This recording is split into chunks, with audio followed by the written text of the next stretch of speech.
Fala galera, meu nome é Tuestic Garribe, do projeto Estaleiro Matemático. E hoje com uma videoaula de conjuntos. Primeiro vamos falar de relações de conjuntos. Conjunto é uma noção que em matemática a gente não define. A gente aceita, entende? E remete à noção cotidiana de coleção de elementos. Por exemplo, C que é X, tal que o X é uma cor do arco-íris. Que é aqui a anotação por compreensão por uma propriedade em comum. Agora a gente vai enumerar. C que é igual a vermelho, laranja, amarelo, verde, azul, anil e violeta. A gente também pode representar por um diagrama de Venn. Cada elemento é um ponto, entende? Que está dentro de uma linha, sabe? Fechada e não entrelaçada, que representa o conjunto. Cada elemento é um ponto interior a essa linha. Agora a gente vai falar das relações de pertinência e inclusão. Ó, vermelho está na enumeração, entende? E satisfaz a propriedade. Então o vermelho é elemento de C. Vermelho pertence a C. O símbolo de pertence. O cinza não está na enumeração e também não satisfaz a propriedade. Então o cinza não pertence ao C. A gente risca para negar o pertence. Agora, um conjunto com o elemento vermelho e o C. Aqui a gente tem um subconjunto, entende? Um conjunto com o elemento vermelho e aqui o C. Aqui a gente tem um conjunto se relacionando com o outro. E o elemento desse conjunto pertence ao C. Aqui a gente tem um subconjunto. Isso aqui é um subconjunto de outro. Lembre-se, elemento e conjunto é com pertence. Entre dois conjuntos a gente usa esse símbolo aqui, que é o está contido, ou é subconjunto, entende? Agora, vermelho, anil. Todos os elementos desse conjunto pertencem ao outro. É o está contido, entende? Agora, cinza, anil. A gente tem um elemento desse conjunto que não pertence ao outro. Aí, não está contido, entende? Porque o cinza não pertence a outro conjunto, entende? Lembrando que esses símbolos às vezes podem aparecer ao contrário. Por exemplo, a gente podia ter escrito assim, ó, C e vermelho, entende? Que aí pode aparecer o pertence ao contrário, entende? Que aqui a gente tem conjunto e elemento. E aqui o elemento pertence ao conjunto, aí acaba aparecendo o pertence ao contrário. Ou então o C, né? E aqui o subconjunto anil e verde. Entende? Aqui os dois elementos pertencem ao C, entende? Que aqui a gente coloca o contém ou está contido ao contrário, entende? Mas óbvio, né? Que aqui a gente não coloca o... Só que aqui a gente tem muitos elementos do C que não pertencem só aqui, sabe? Que aí seria um não está contido, entende? Que o C não é subconjunto disso aqui. No entanto, isso aqui é um subconjunto do outro. Aí a gente tem isso aqui, entende? Tem que tomar cuidado, entende? No entanto, se a gente tivesse, por exemplo, vamos supor, no entanto, se valesse um A está contido no B e o B está contido no A, entende? E esse aqui é a mesma coisa que o A contém o B, entende? Isso aqui é a mesma coisa que isso aqui, entende? Se isso tudo valer, a gente tem a igualdade de conjuntos, A igual a B, entende? Caso contrário, a gente tem o A diferente de B, entende? Se isso aqui valer, a gente tem a igualdade de conjuntos. E lembrando que em conjuntos a gente não precisa repetir elementos, entende? É importante lembrar isso. A gente também tem a questão da quantidade de elementos. Aqui a gente tem 1, 2, 3, 4, 5, 6, 7. A cardinalidade ou quantidade de elementos. O meu de elementos de C aqui é 7. E a gente pode classificar um conjunto, entende? Quanto à quantidade de elementos. Podemos ter conjuntos unitários, como esse conjunto aqui que temos só um elemento. Conjuntos finitos, como esse aqui que temos 7. O conjunto unitário é um caso de conjunto finito. O conjunto vazio, que não tem elementos, por exemplo, Vamos supor um X que é X, tal que o X é mês de 32 dias, né?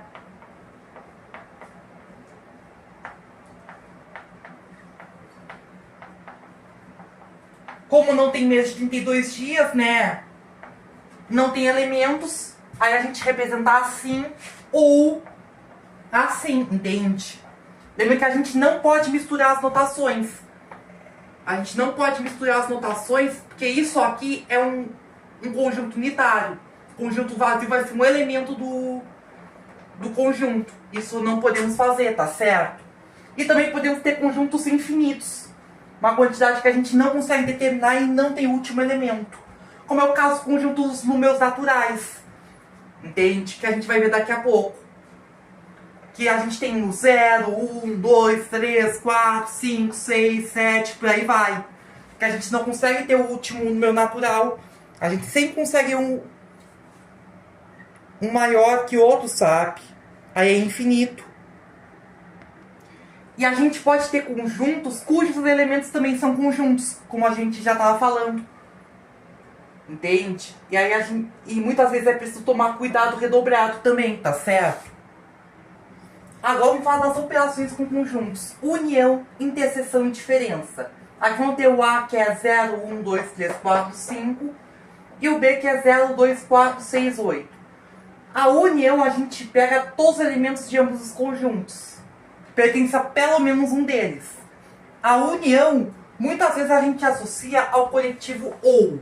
Só que não é o mesmo ou da linguagem coloquial. O ou da linguagem coloquial, muitas vezes a gente associa à escolha.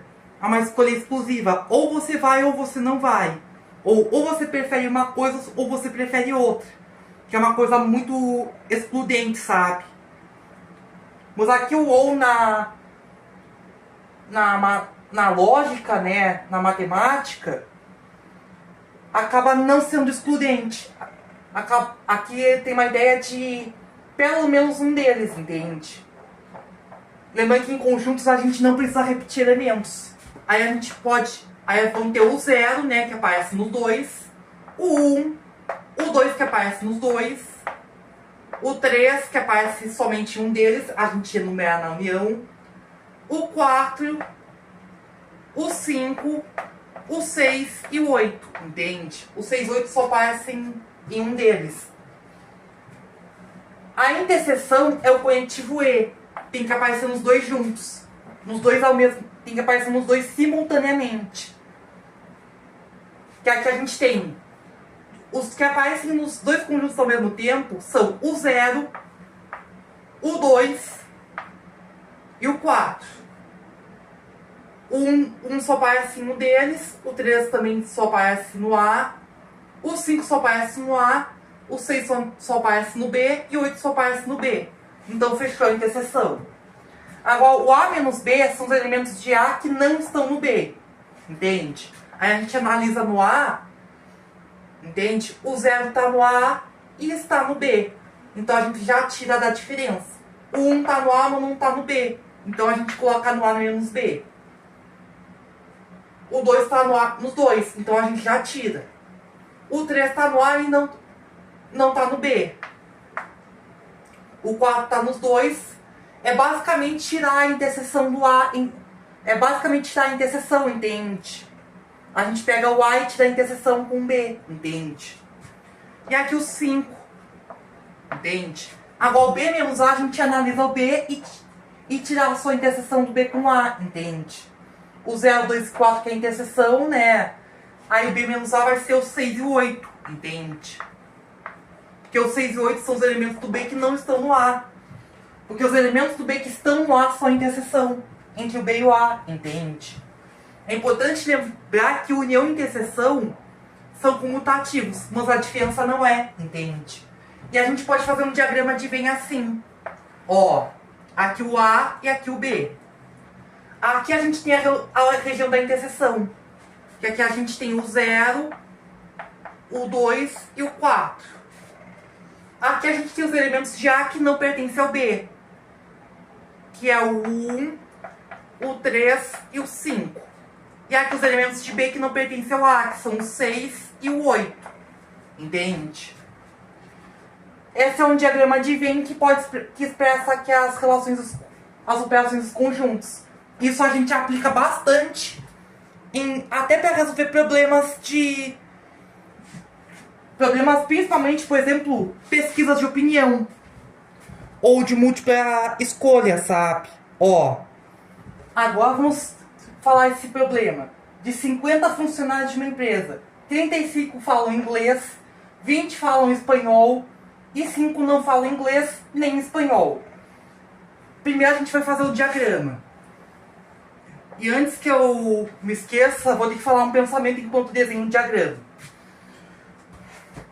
Que eu sou muito... Vou ter que contar uma confissão.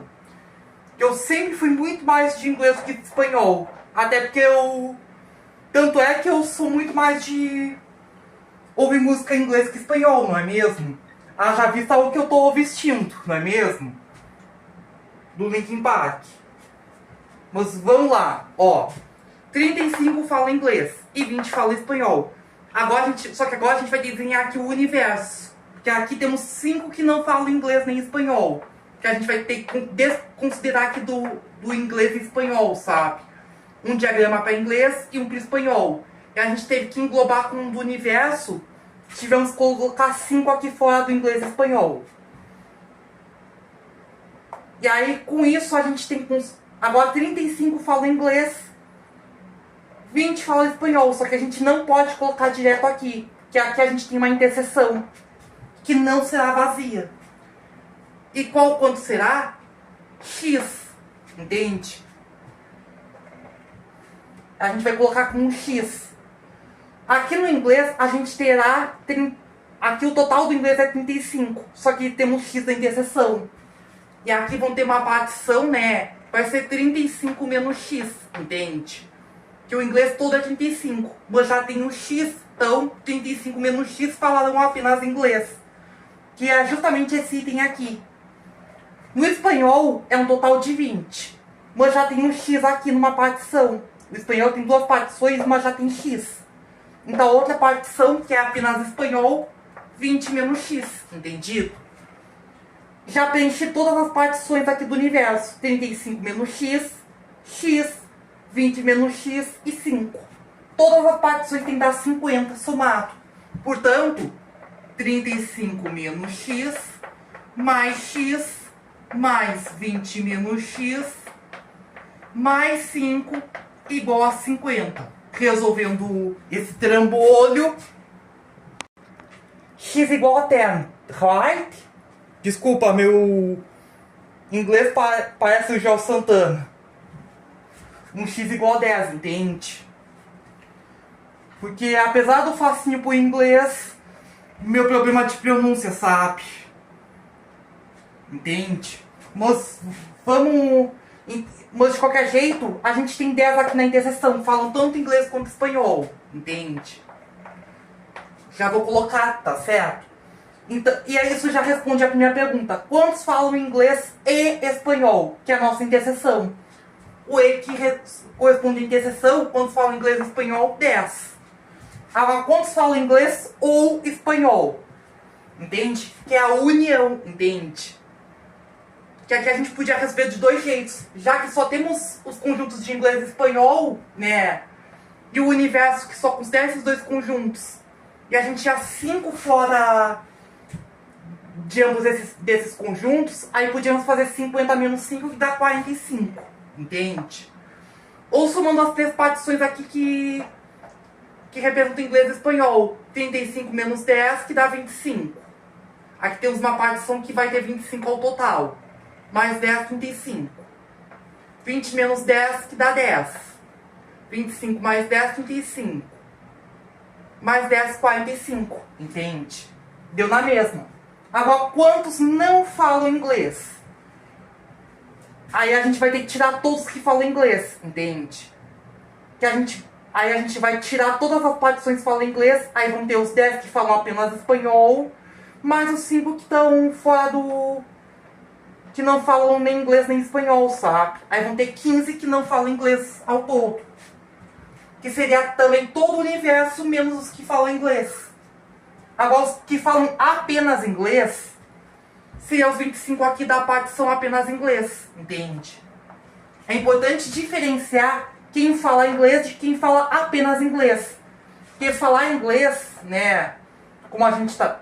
Quem speak English, nesse caso, podia falar apenas English, né, que seria esses 25, como falar English em portunhol, na verdade, espanhol, sabe? Nesse caso do universo, entende? Que a gente está considerando somente English em espanhol, entendido?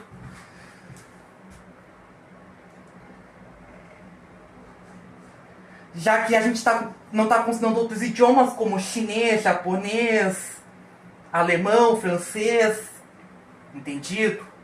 Italiano, essas coisas, entende? Como a gente só está trabalhando com inglês e espanhol aqui, entende? Esse é um dos problemas clássicos de conjuntos, tá certo? Na maior parte dos vestibulares do Enem, geralmente é 2 ou 3 conjuntos, tá certo? Porque 4 é muito difícil de desenhar.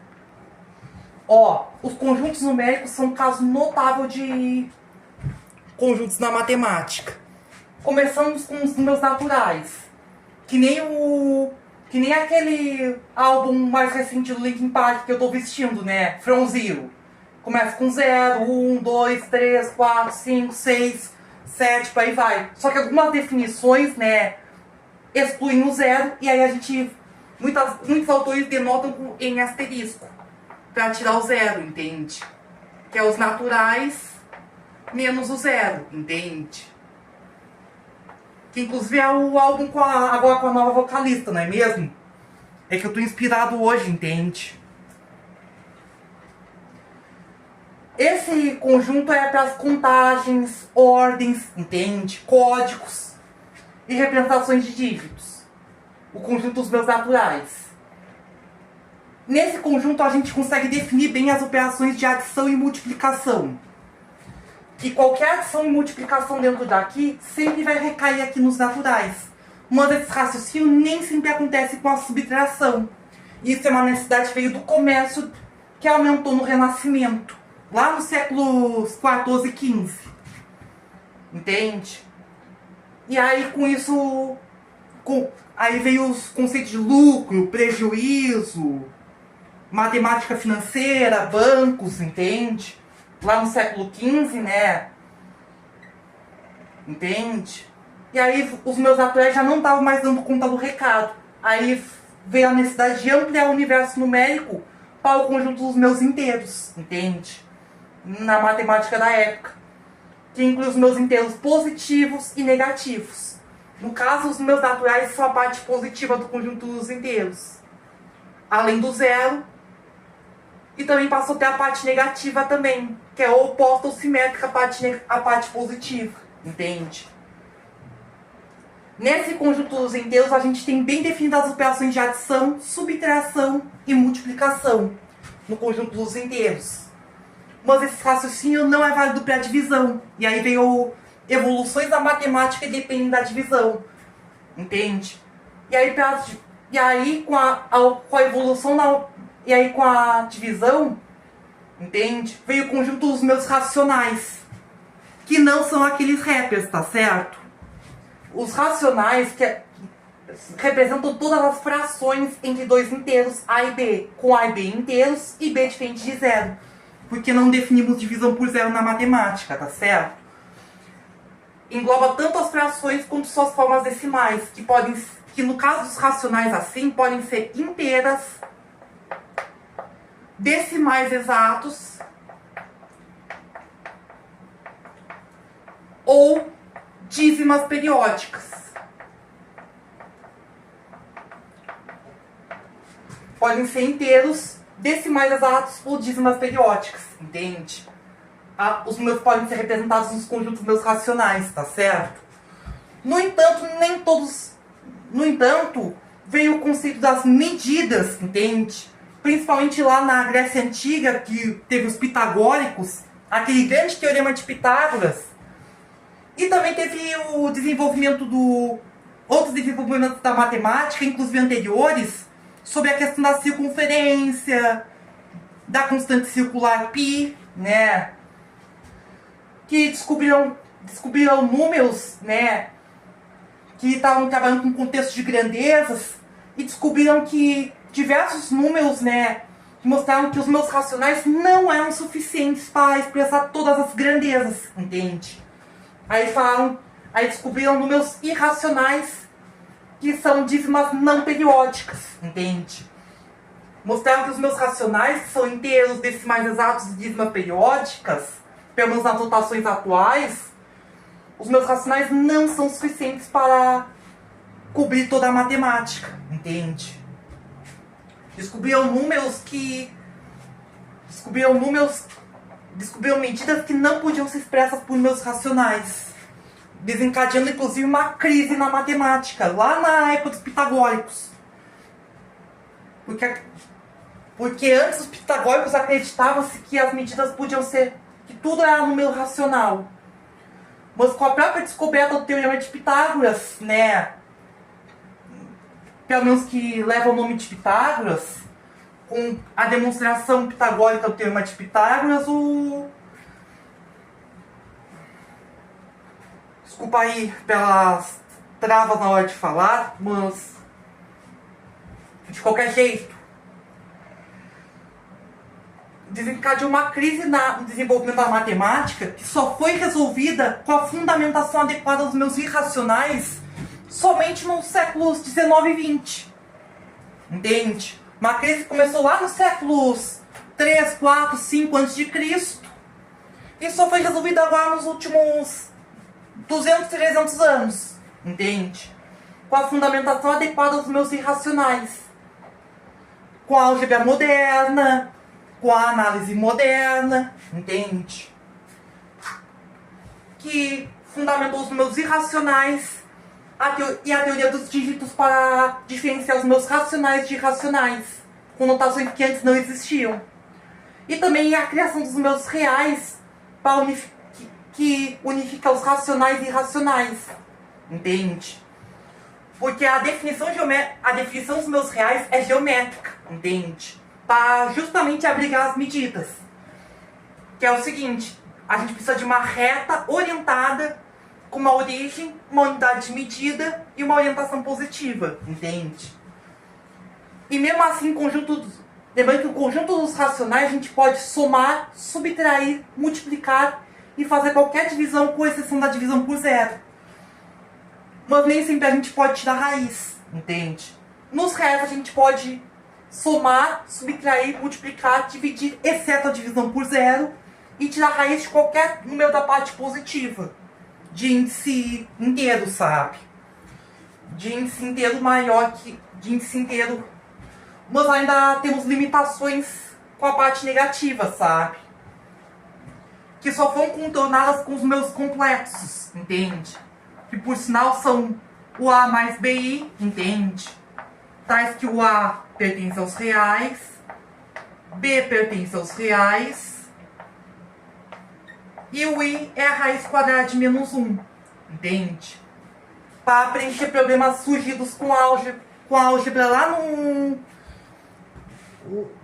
no período do Iluminismo, sabe? Acho que, se não me engano, nos séculos XV, XVI, XVII, entende? Entre o Renascimento e o Iluminismo. Que começou a surgir problemas quando estavam tentando resolver equações de terceiro grau. Mas também apareceram nas equações de segundo com delta negativo. Entende? Mas muito depois começaram a surgir algumas aplicações na eletricidade, por exemplo. Os meus complexos. Que são os meus escritos nessa forma. Entende? Na forma A mais BI, tá certo? Aí com isso os meus complexos, que a gente não fala mais muito no ensino médio não, tá certo? Eles são um pouco cobrados atualmente, tá certo? Aí com isso a gente encerra a aula, tá certo, galera? Por aqui encerramos. Tchau, tchau, gente. Os vemos na próxima.